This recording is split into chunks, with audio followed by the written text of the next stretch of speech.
The Sacramento Kings have dropped 11 consecutive games, but no one seems to be panicking at all.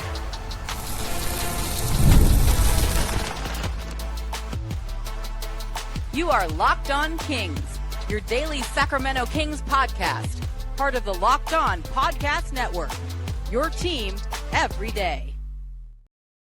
Welcome into Locked On Kings. I am James Hamby, Kings Insider for ESPN 1320, the Kings Beat, and of course, the new host of Locked On Kings. I've covered the Sacramento Kings for 16 consecutive years and admired in probably the worst season I've ever seen. But that's the way the cookie crumbles. Thanks for making us your first listen of the day. Locked On Kings is part of the Locked On Podcast Network, now number one in podcasting as far as sports. We're also today, we're brought to you by FanDuel. It's the last call for football on FanDuel. If you're a new customer, bet just $5 and get $200 in bonus bets if you win. We've got tons to talk about today.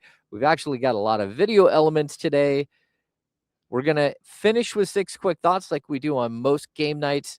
We're also going to talk about Doug Christie being part of the long-term plan in Sacramento, whether that is in fact the case or not. But we're also, before that, we're going to dive into Scott Perry.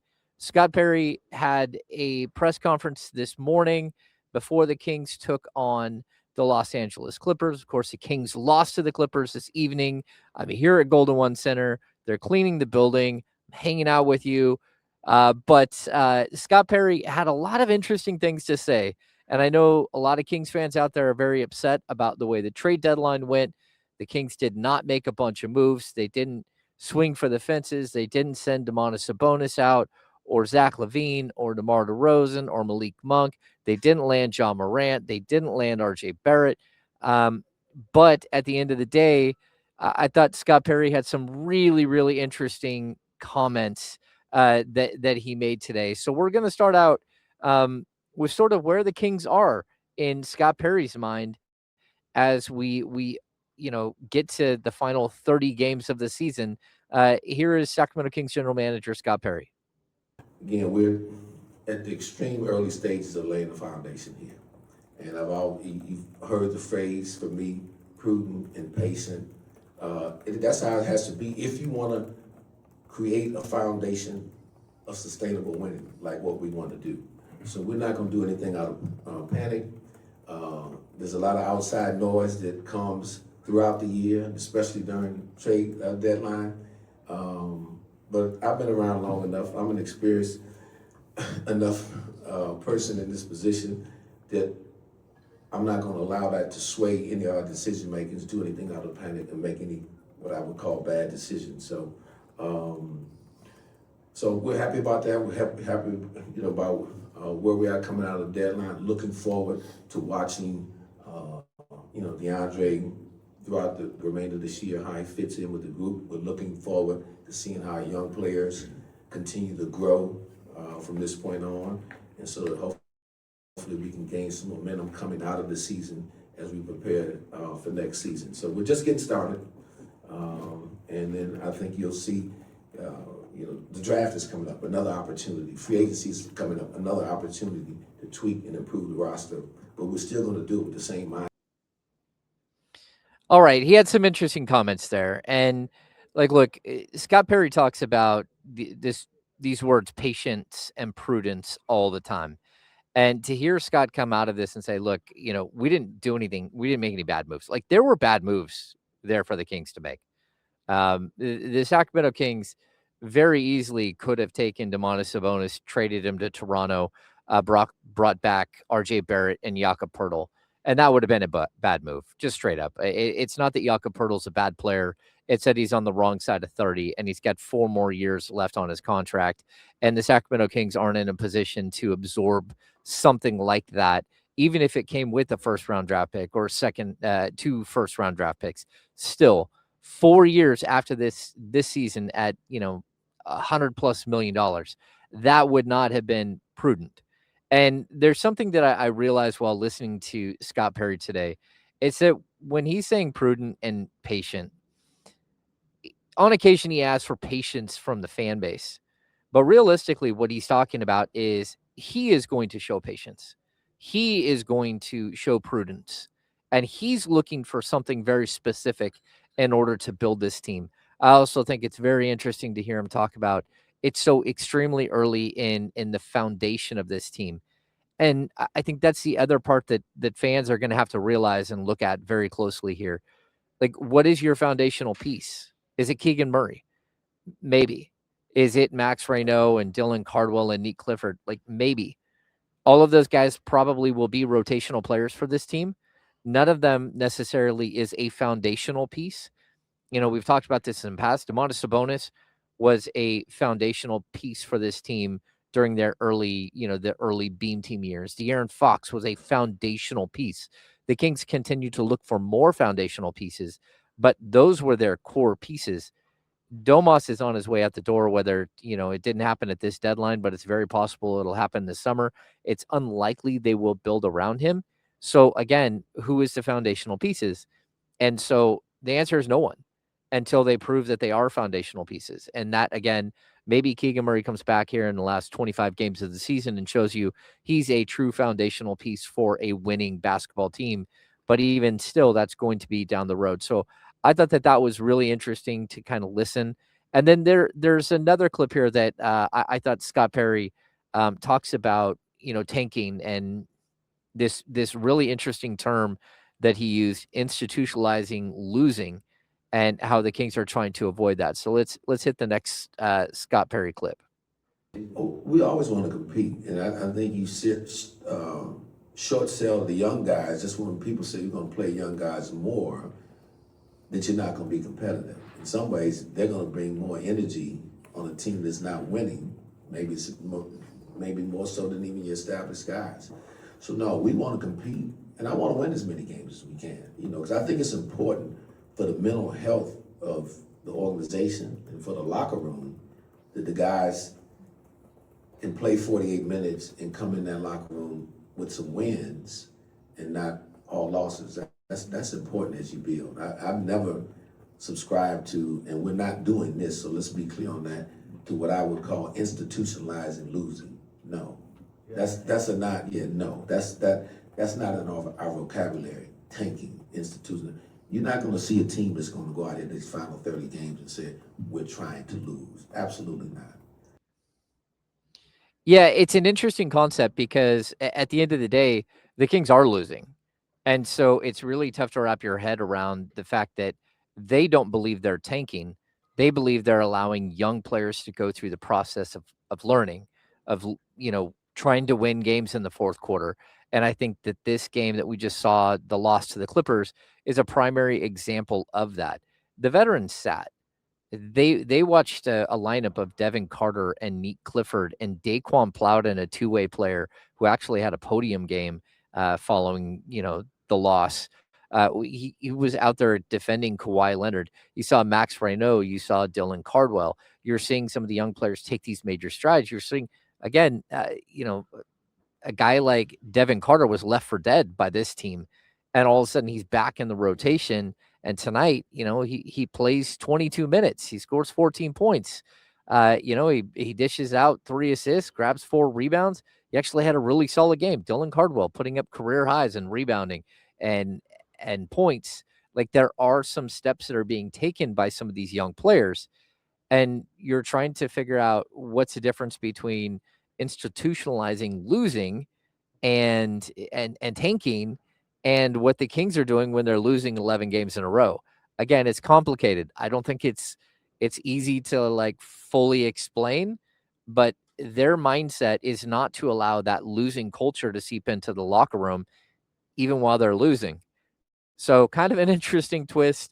And you know what? When we come back, we're going to discuss where Doug Christie fits into all of this, because Doug Christie, the head coach of the Sacramento Kings, he's part of it. He's trying to figure out how he fits into the world of this, losing and trying to develop young players, but not allowing that culture and that sort of nastiness of institutionalizing losing to seep in. So when we come back, we're going to dive into the Doug Christie conundrum here in Sacramento.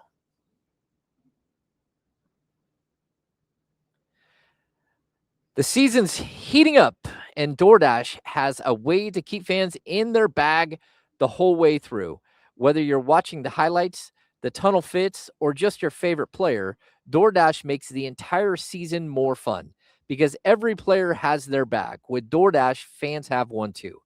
DoorDash keeps your snacks stocked, your gear fresh, and your watch party vibes absolutely on point.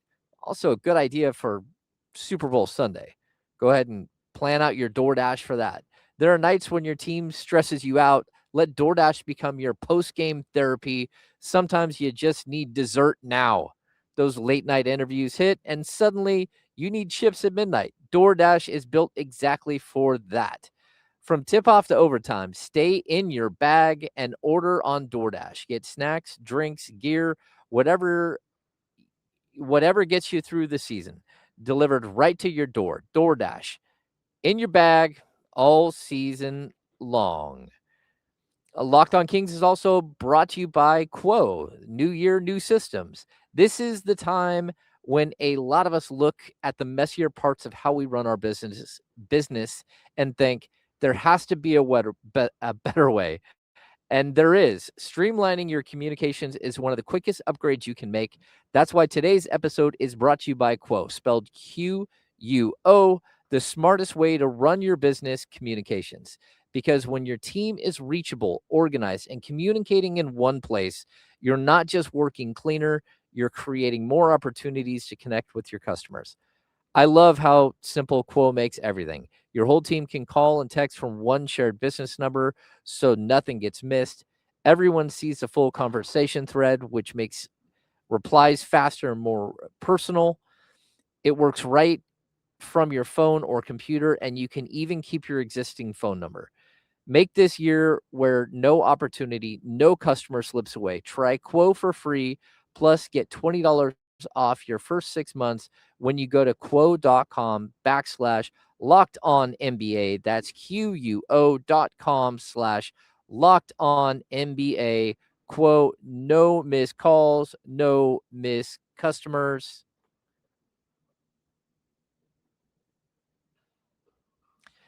All right, we have to dive into the Doug Christie situation here in Sacramento. And I'm not sure where Doug stands with the franchise moving forward. But as of right now, it sure does seem like he's on pretty solid ground. He's part of, the idea here. They're all lockstep on where they are as a franchise, what they want to see from the final 29 games of the season. They want to see development. They want to see effort and energy. They want to see the fans involved, but they also are probably okay with more losses than wins. And, Scott Perry talked about like the losing, and you don't want to just lose every single game on the way out the door here. But at the same time, the Kings know that they have the worst record in the NBA. They understand that the NBA draft lottery is pretty simple. The worse you are, the higher your odds are of landing a top tier pick. As of right now, if the NBA lottery were to happen, the worst case scenario for the Sacramento Kings, they would be the 5th pick. And that would mean that 4 other teams jumped ahead of them, which is very seldom that 4 teams jump up. Now, again, it doesn't always work out that way. We saw the Dallas Mavericks last season were the 11th best chance of winning the draft lottery, and they won it and grabbed Cooper Flag. I'm sure there are some conspiracy theorists out there that have an idea of why that was, but we're not going to dive into that tonight.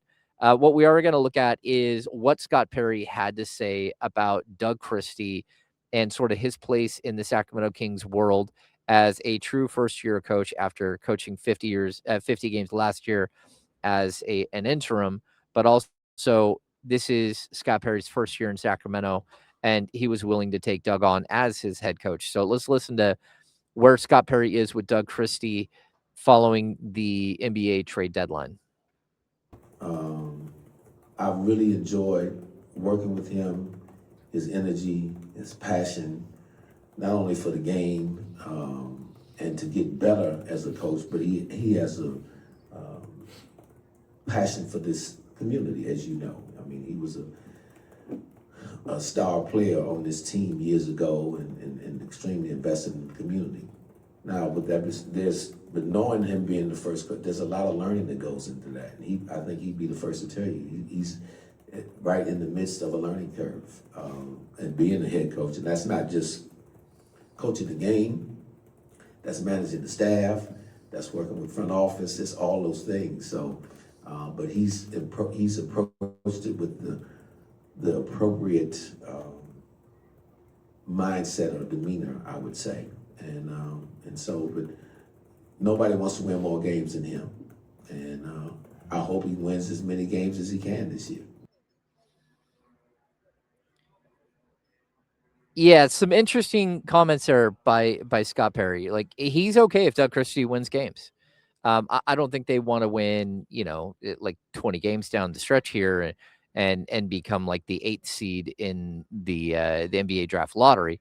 But I think you can listen to some of the things that he's saying about becoming a coach, learning the learning curve of becoming a head coach, and how, it's one thing to be an assistant. It's another thing to be an assistant on a staff that realistically was Mike Brown's staff. And they definitely had their own way of doing things, and it was Mike Brown's way. When Doug took over, again, it's one thing to take over a team midseason and think that you're going to be able to survive. And Doug Christie was here with, I think he was down 2 or 3 assistants by the end of the season because, number one, Mike Brown left and he took Mike's spot, so no one replaced him.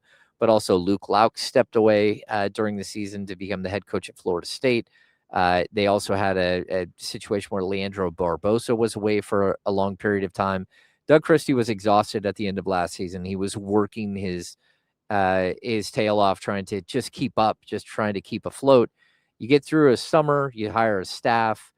When Doug stepped into the role this season, I think it is a lot more than you think. Like, being an NBA head coach is kind of like being a CEO of a company. You have to oversee all of these different departments, all of these different pieces. It's not just about coaching basketball. And the basketball side, again, it's not just about talking to your veterans and saying, hey, what are you doing? Or telling veterans, hey, you're not going to play. It's also about telling veteran coaches, hey, I don't know what's happening with our offense or our defense. I need it to be better. I need you to work on this or that. And, so I think there's so much more to the job than most people think. And I think Doug Christie is learning a lot about that. We were able to ask Doug about some of this during pregame. And here's a clip from that. The alignment is there for sure. Stylistically, a lot of different things. Now, the consistency at which we deliver that's part of what it is when you're defining identity and culture, but the patience to allow that to happen, and to also, I think that we're showing patience with the young players, because you got to put them out there, and I tell them, like, we're living through your mistakes, and I don't even view them as mistakes, I view them as learning opportunities, because that's what it is. Can you learn from what you're going through? But yeah, it's a part of I think what really good organizations do. They stay the course and they reap the benefits of that. A garden does not grow overnight. You got to go and pick the weeds. You got to tend to the garden. You got to water it. You got to care for it. And when there's bugs and stuff, you got to get those out too, Jay. Okay? So, like, all that stuff goes into play. And as we're going through this, the patience and prudence is going to be something that we stand on. And at the end of that tunnel, you see the light. And when we come through that, we'll be in a good place based upon all the pillars and the different things and the standard that we are standing on. All right, lots of interesting stuff there from Doug. I love the sort of the metaphor for a garden, a team being a garden. And, I think everybody, your first instinct is like, okay, who's the bug? You got to figure that one out. Who's the bug? Who are the weeds?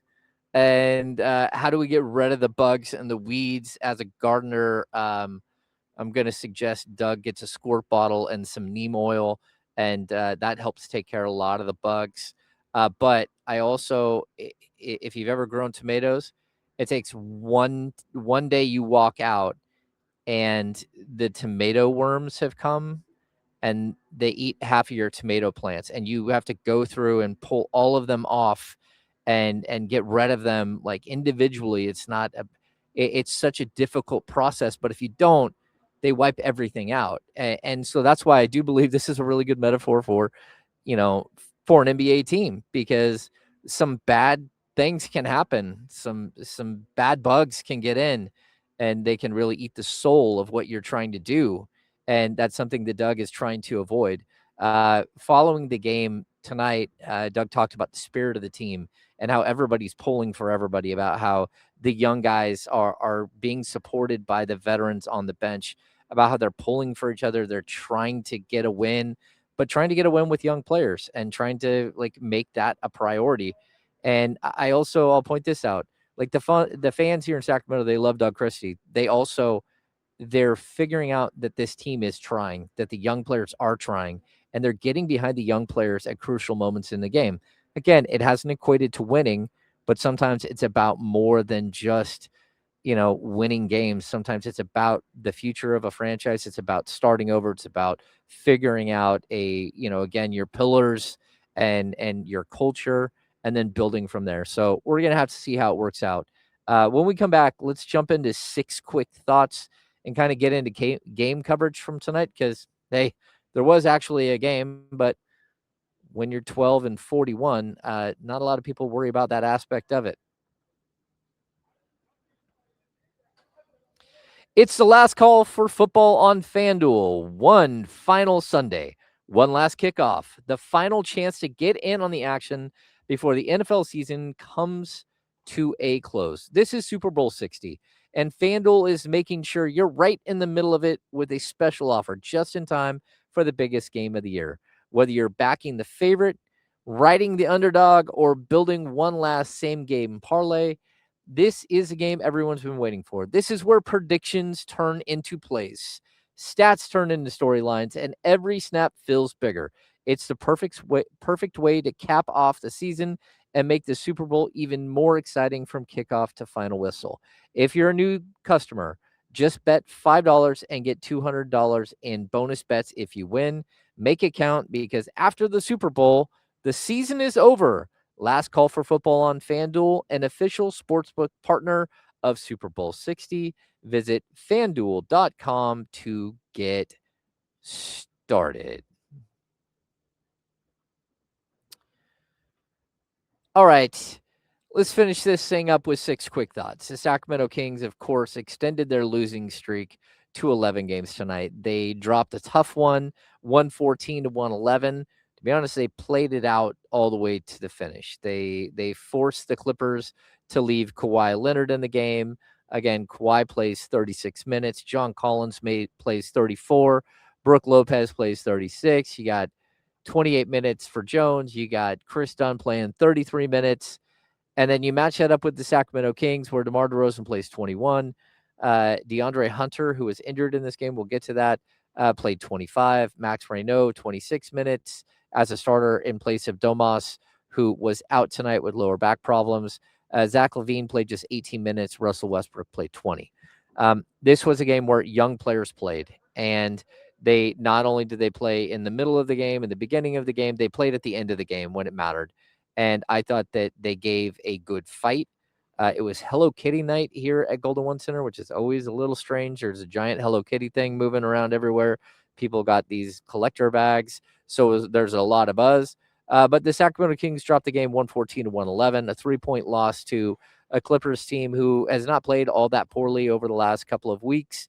They, of course, they're going through a transformation right now, with Darius Garland joining the team, James Harden leaving and going to Cleveland.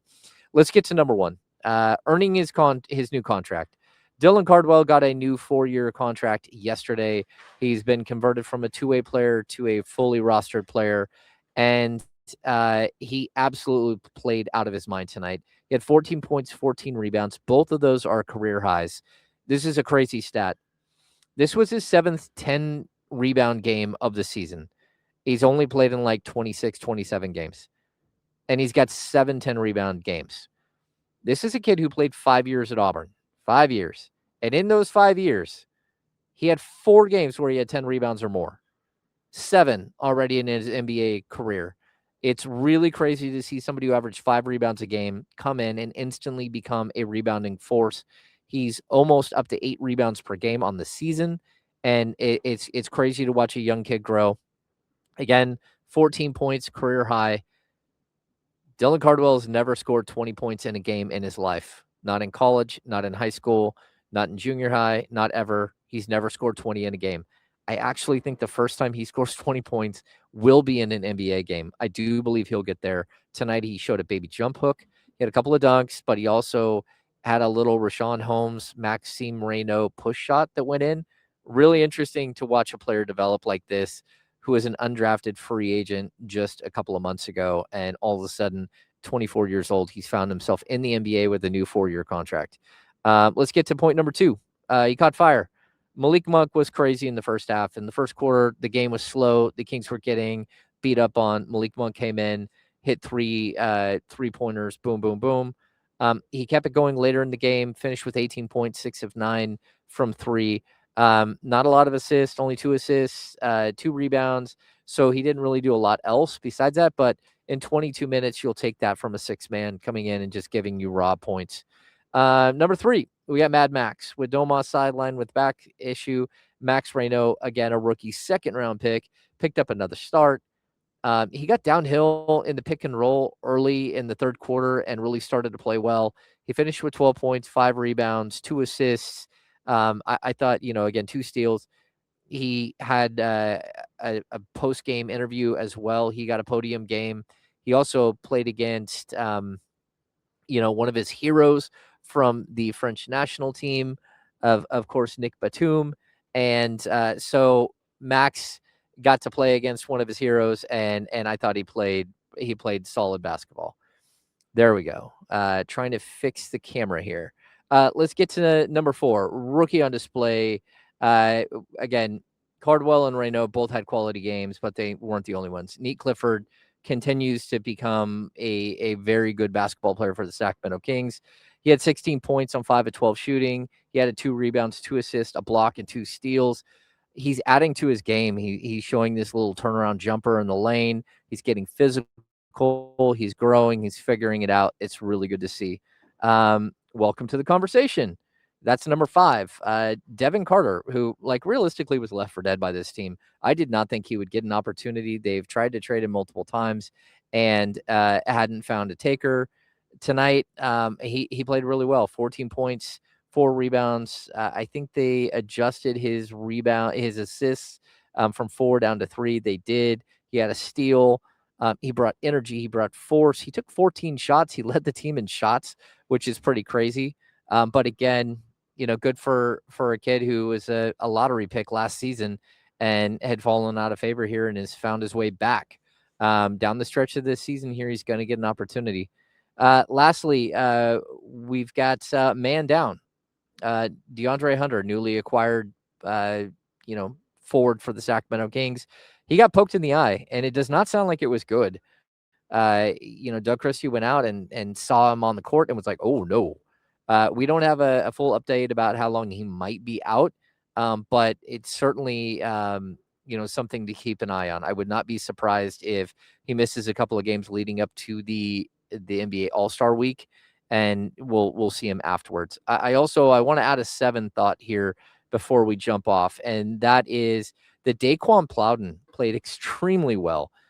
He had 8 points on 3 of 5 shooting. He had 2 of 3 from 3. He played 14 minutes. This is a 2-way player who's got all kinds of potential. He's long, he's athletic, and he's trying to figure out how to get to the NBA. And that's by playing defense and shooting the 3 ball. I think he's done a really nice job of, when he does get opportunities, of stepping in and learning and being part of, the good vibe here. So I think we're going to see a lot more Daquan Plowden in the second half of the season. The Kings have really not played him all that much, so he probably has more games left on his 2-way contract than there are actually games left in the season. So there's a good chance that he'll be here, he'll get an opportunity, and they'll make him part of this, sort of 5-man group that'll play a lot as they go young in the second half of the season. All right. If you never miss an episode, it's time to make it official. Join the Locked On Everydayers Club and get ad-free audio, access to our members-only Discord, and more, all built for our most loyal fans. jump into the description below, click on the link, check out our Everydayer Club, and join in on the fun. Thanks for tuning in to Locked On Kings. Give us a thumbs up, subscribe to the channel, rating and review, all that stuff. And we'll be back on Monday with another episode of Locked On Kings.